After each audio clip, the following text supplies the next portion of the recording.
কখনো ভাঙচুর তো কখনো আগুন, কখনো প্রাণে মারার হুমকি, তো কখনো আবার ভারতীয়দের লাথি মেরে বাংলাদেশ ছাড়া করার হুঙ্কার। সন্ন্যাসী চিন্ময় কৃষ্ণ দাসের জেলবন্দি হওয়ার ঘটনাকে ঘিরে উত্তপ্ত পরিস্থিতির মধ্যে প্রায় প্রতিদিনই এমন সব ছবি সামনে আসছে, আর জানিয়ে এপার বাংলায় বাড়ছে উদ্বেগ।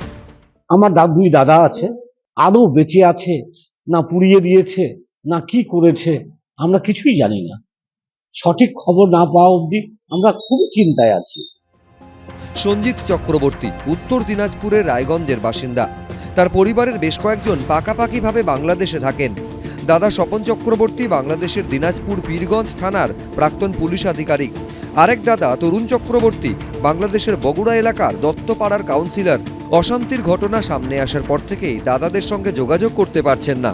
বিভিন্ন মাধ্যমে গন্ডগোল হওয়ার পরে খবর পাই যে তরুণদা যে আছে বা উনারা যে আছে, দাদা স্বপনদা, উনাদের বাড়িঘর পুড়িয়ে দেওয়া হয়েছে। হ্যাঁ, তাদের কোনো খোঁজ নেই, দাদারও খোঁজ নেই। আমরা খুব দুশ্চিন্তায় আছি এই ব্যাপারটা নিয়ে। সময়ের সঙ্গে পাল্লা দিয়ে বাড়ছে টেনশন। সুদীপ চক্রবর্তী, এবিপি আনন্দ, উত্তর দিনাজপুর।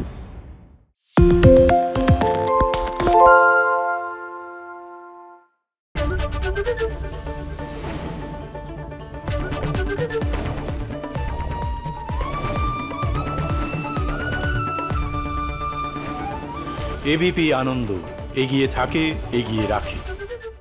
পালিয়েছে তাই নাকি? রাত্রে বাংলা গুজব চায় না, বাংলা খবর চায়। বাংলা খবর, বাংলার খবর।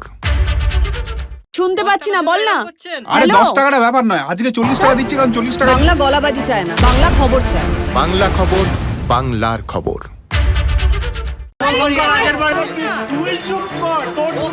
বাংলা ঝামেলা চায় না, বাংলা খবর চায়।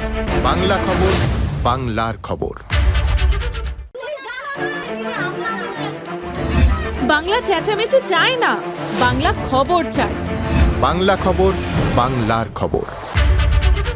আরে চাটা দে। এই আমার একটা চা দেন। কি হলো আমারটা? বাংলা পক্ষপাত চায় না, বাংলা খবর চায়। বাংলা খবর, বাংলার খবর। সত্য অন্তহীন, সত্যের খোঁজও তাই, সত্য সন্ধানে তাই আমরা অক্লান্ত, অকুতভয়। এবিপি আনন্দ নতুন ভাবনার প্রতীক, যা মনে মুক্ত, তথ্যে যুক্ত এবং যাবতীয় সীমানার বাঁধন থেকে মুক্ত। সীমা না শব্দটির মধ্যে লুকিয়ে আছে মানা শব্দটি, যেন চোখ রাঙানি এক অদৃশ্য বেড়াজাল, যা আটকে রাখে আমাদের এক ছোট্ট গণ্ডির মধ্যে। একমাত্র সঠিক খবরই গড়ে তুলবে এক মুক্ত সমাজ। সেই জগৎ গড়ার লক্ষ্যে কোনো সীমানার ঠুকুটি আমরা মানব না। এবিপি আনন্দ, এগিয়ে থাকে, এগিয়ে রাখে।